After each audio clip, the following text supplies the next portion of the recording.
Hey, everybody. Welcome to the Daily Objective. My co-host today is MIA slash the failure to communicate with him by our Lord Emperor, or something happened. I'm not entirely certain, but, it's been a long time coming for me to do a solo show. Obviously, Lord Emperor Razi behind the scenes makes an excellent co-host, but, he's just not in the mood, I guess. He's a busy guy, not particularly busy with anything, but he's a busy guy. Anyway, I want to talk to you today about what's been going on within the Republican factions, or I should say, the MAGA people have become anti-Republican in their rhetoric. They are protesting en masse. They are gathering in Washington and probably elsewhere. I'm talking about this outrage about the failure by the Republican Party to keep Trump in office, and by the Supreme Court's failure to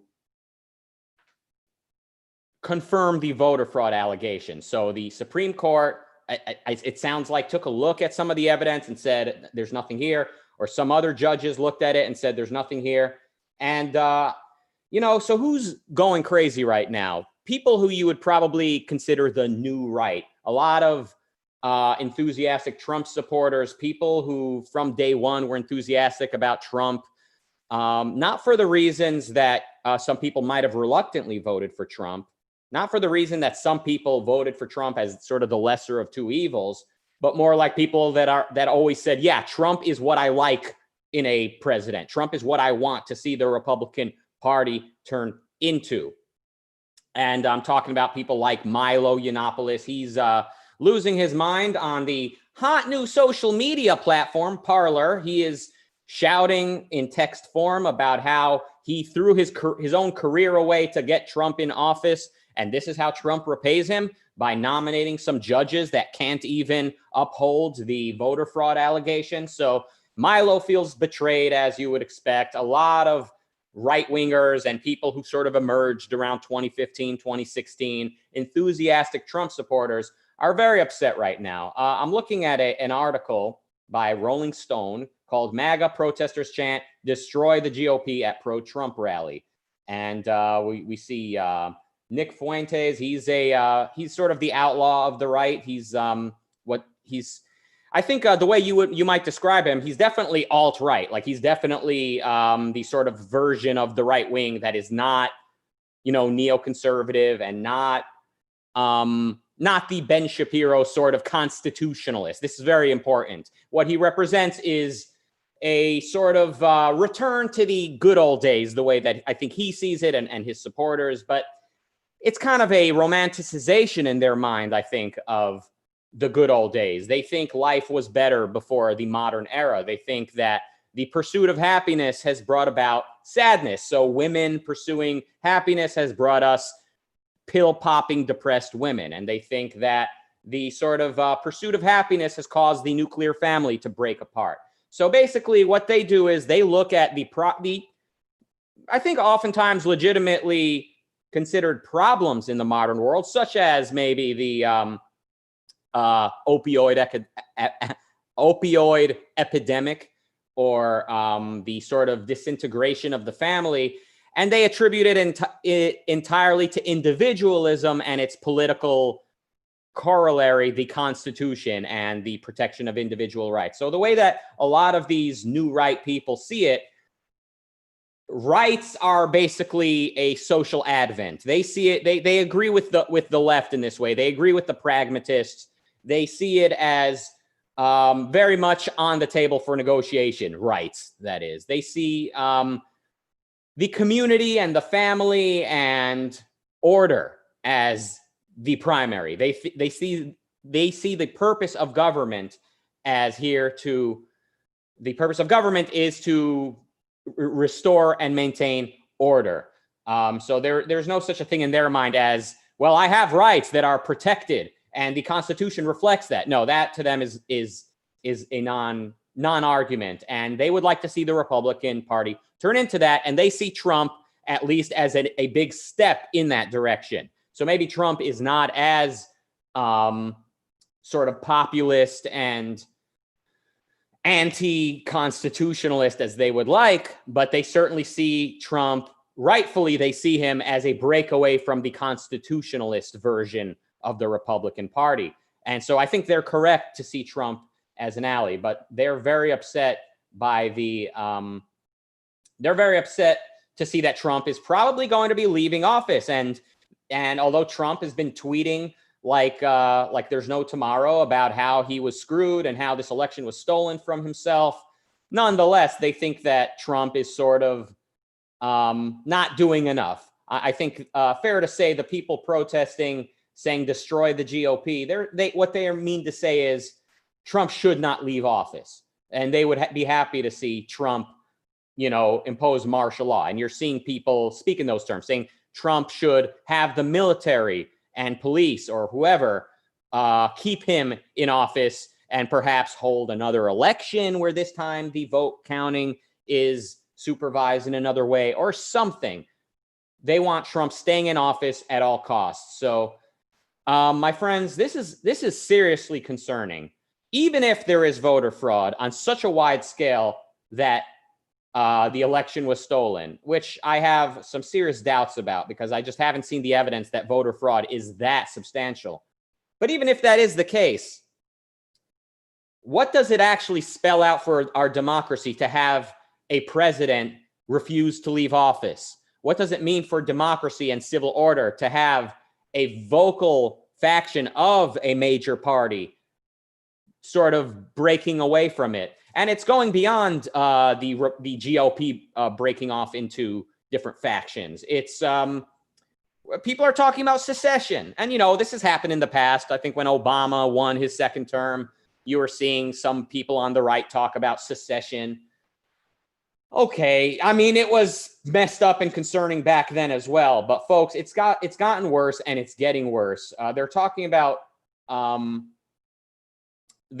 about secession, and the internet has accelerated this. It's brought about the most radical factions of each ideology. So this sort of anti-ideological ideology that we see on the right, this America First, as Fuentes calls his organization, and as well as other versions of the new right, they see Fox News as entirely way too traditional in that respect. They're way too sort of establishment GOP. So they are turning to things like Newsmax, which is, I think, a new competitor to Fox. I think it's on the internet.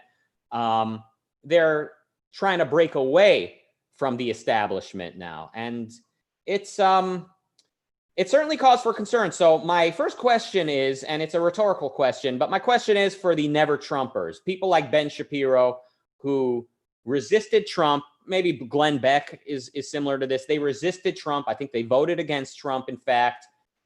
They were never Trumpers, and never meant, apparently, it meant not for a while. So not Trump for a while. Never was maybe a strong word, as it turned out, because Ben Shapiro not only ended up endorsing Trump, from what I've seen, but kind of doing his part to sort of encourage the allegations of voter fraud being a mass problem, that voter fraud is taking place on a mass scale. I've seen Shapiro do that a little bit. This is not healthy, folks. So my question is to the never Trumpers, who then basically became, okay, Trump is better than the alternative-ers. I would ask them, take a look, open your eyes. Do you recognize what you're a part of? Do you recognize this? If you could show these destroy the GOP chants taking place with Holocaust deniers like Nick Fuentes and the America First organization, the explicitly anti-constitutionalist, explicitly anti-individualist factions of the right are on a stage, and they are loud. By the way, we've got Jonathan Hoenig joining us in just a moment here. Very excited, very relieved. But my question is to the never Trumpers. The never Trumpers who became, okay, maybe Trump isn't so bad-ers, such as Ben Shapiro, etc. Do you recognize this political wing that you're part of, the right or the Republican Party. And of course, the people chanting destroy the GOP, they're still Republicans, right? They're not going to vote against the Republican Party. They just now voted Republican in the recent election.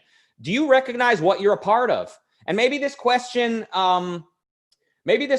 applies to some of the audience members of this show or of the objectivist scene, etc. in general. Do you recognize this?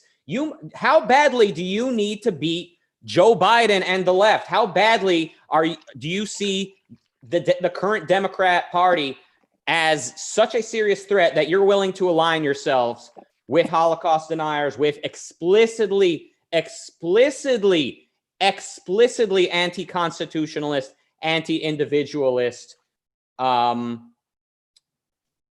Razi, don't message us in the chat room unless it's important. It's bad enough you left me here alone to host the show. Oh, I apologize. I was yelling at Razi, not at yourself. I'm about to introduce you, but this is just the normal length of my opening monologue. So good. I've been enjoying it. So sorry. Yeah. So the explicitly anti-individualist factions of the right, the new right, people like Nick Fuentes, he's got a megaphone and he's chanting, destroy the GOP. We've got Alex Jones, a person who I've never been comfortable with. My first knowledge of him was that he was a 9/11 conspiracy theorist. To me, anyone who associates with Alex Jones was always just kind of unserious, in my opinion. And it's bizarre to me that he ended up kind of having his own president in office. Donald Trump, I think, is sort of the Alex Jones president. I don't think I'm exaggerating. So it always was sort of confusing and disheartening to see, conservatives interview on the Alex Jones show because, they could use the exposure to sell their book. I was always sort of very surprised and uncomfortable to see people on the right associating with Alex Jones on any level. But now, I would say to Republicans, quote, we're all Alex Jones now. We, not meaning myself, but you're all Alex Jones now. And he's chanting 1776. So it's bad enough that this new right is explicitly anti-constitutionalist, but now Alex Jones and his friends are chanting 1776. So they're trying to appropriate the spirit of the American Revolution. This, don't tread on me, BS. Because it is BS without the philosophical component, the Declaration of Independence. That the pursuit of happiness, that all, however, how it goes. We're all endowed by our creator, but specifically the point being with inalienable rights. That's the part that I'm trying to emphasize. Inalienable rights, not the creator language, but more inalienable rights. So to have Alex Jones and his friends chanting 1776, my friends, we are losing any hope that the right will counter the left with anything positive. So when you look at the Democrats, they went to great lengths to push the radicals out of their ranks in the recent election, as far as I can see. They went to great lengths to give the most moderate candidate they can find the nomination and then presidency. Are you so afraid of Joe Biden that you're willing to become the alt-right? For what? For what? So that Trump might insist on staying in the White House and somehow pull it off? And then what? Now Trump sees himself as a total despot moving forward. And all presidents after him if there is a president after him, see themselves as complete and total emergency presidents who can do whatever they want. Guys, I realize the system has been broken for a while, but this is not the way to fix it. So my question is, do you recognize what you're a part of? Would you believe your eyes just a few years ago to see what you're still remaining a part of? Anyway, we are now 16 minutes into the episode, and my opening monologue is done. And just in time, from now on, we'll just bring him on when the opening monologue is done so he can spend his time getting work done and doing whatever the hell he wants. He's here. I don't know if you just got your teeth whitened. They look shiny and beautiful. Maybe you're just having a good lighting day. But please welcome a man who I am frankly out of fuel, so I'm going to skip the fancy introduction. Please welcome Jonathan Hoenig. Thanks, Rucka. Well, thank you. Appreciate that. And I was inspired by some of your comments, a lot of passion there, and a lot of insight. And this kind of phenomenon, as you said, where these Trumpers wanting to burn down the GOP. They want to destroy the GOP. And I have to say, on this, I agree with them. I too want to burn down and destroy the GOP. And I certainly wouldn't speak for Ms. Rand, but so did she, in my opinion, or at least so did she identify its failings and its shortcomings. I mean, Ayn Rand wrote a seminal essay called Conservatism and Obituary back in the 1960s. It's available online. And she talked about the trend in the Conservative Party moving from Barry Goldwater in the early 60s, whom she supported, Harry Binswanger, a lot of other kind of well-known objectivists were actually part of that campaign, all the way down through Reagan, who she voted against, particularly because of his support of anti-abortion support and his support of bringing the religious right. In my opinion, Rucka, that of course spoiled the Tea Party. That was kind of part of those early Tea Party movements. It quickly became religious, just like Reagan. And the same thing now, in my opinion, is infected, if you will, a lot of the Trump supporters, many of which have good hearts, kind of patriotic hearts, but they're suffering from, and we've talked about this many times, a primacy of consciousness, right? As against primacy of existence. They believe the reality in their head. Like, they're going to keep telling themselves, Trump won. It was the biggest inauguration crowd ever. And to your point, I'd rather debate Joe Biden. I'd rather even debate Bernie Sanders, someone who believes in what Rand talked about as being the primacy of existence. Because, we can beat Joe Biden on any argument as objectivists, on the economy, on individual rights. And we can beat him because primacy of existence means you're functioning in this world. Primacy of consciousness, I mean, you're making it up in your own head as you go along. There's no arguing with that. There's no reasoning with that. So, I'll take a leftist, if you will, who's at least living in the real world so we can discuss some of these ideas against a primacy of consciousness person. And frankly, a lot of them tend to be religious, in my opinion. I guess it's not so surprising. If you believe in a kind of a man up in the heavens who's deciding everything, probably would believe in anything. But I'll take a primacy of existence leftist much more than a primacy of consciousness, anyone. And I think that's exactly what you're seeing with today's Trumpers.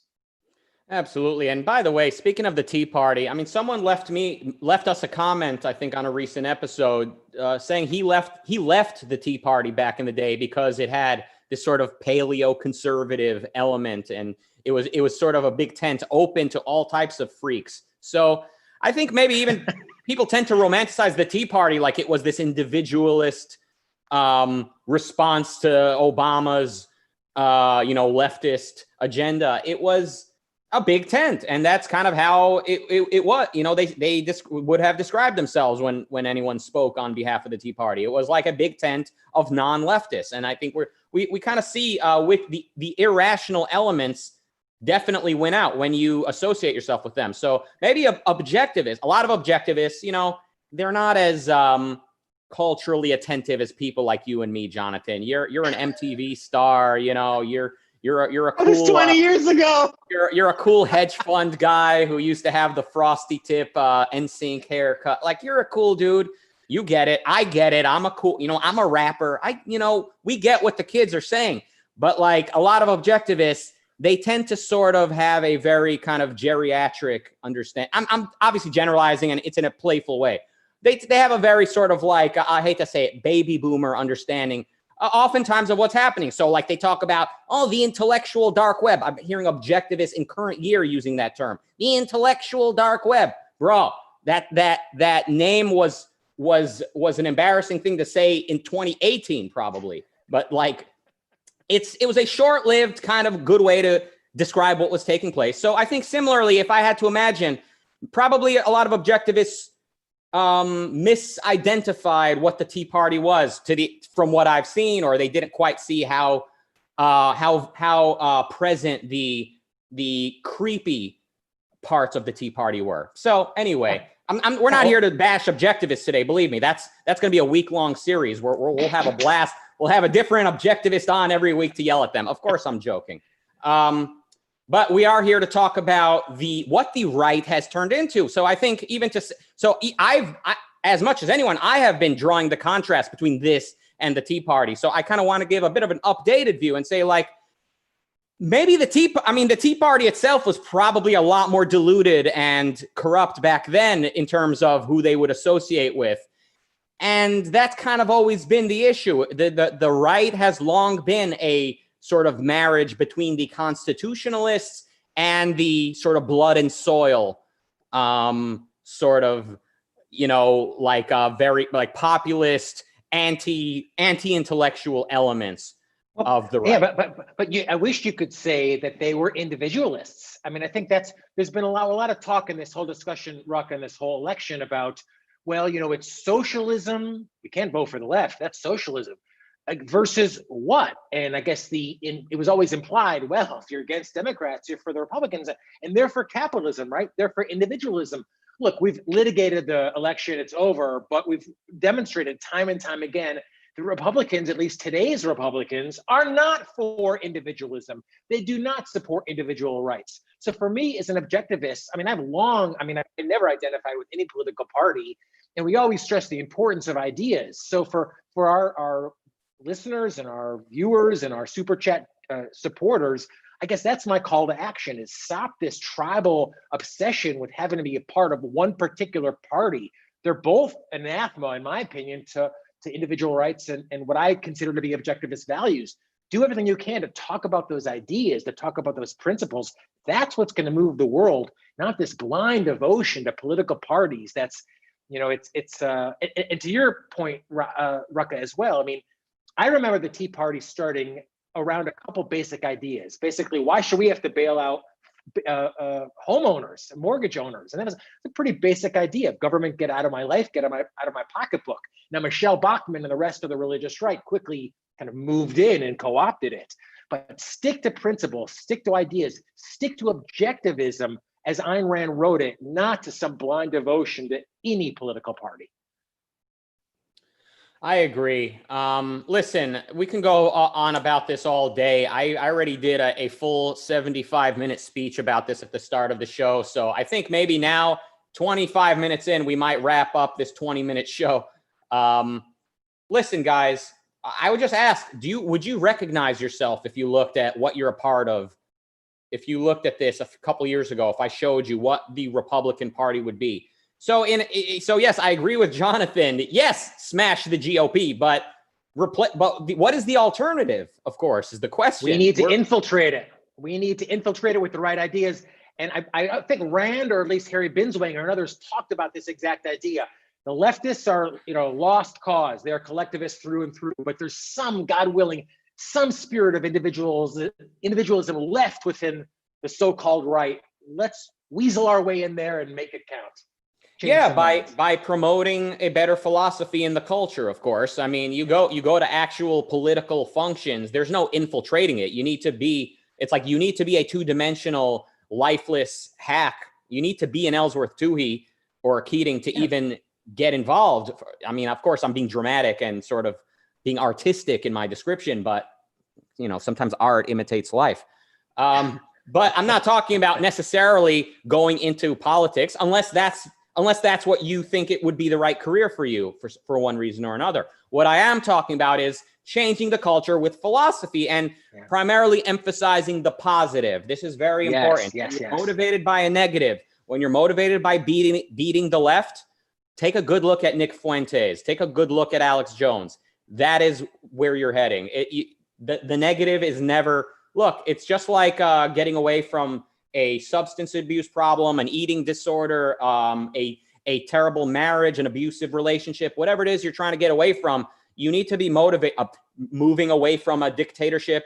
Getting away from the negative is not enough. You need to be motivated by the vision of what's in front of you. And that's what I would recommend people think about. And that's what we need to offer people. So show them what the positive is and what they should move towards. With that being said, thank you for joining us. And let me announce real quick, for members only. So Ayn Rand Center UK has a membership you can join, and you can become a member. And there's there's weekly discussions on Rand's fiction, weekly discussion group that is for members only, which I would, and weekly discussion groups on Peikoff's courses, Leonard Peikoff's courses, run by Nikos and featuring James Valiant. You saw him here on Friday on the show. He sounds like a wonderful person to study with. So weekly discussion groups on Peikoff's courses.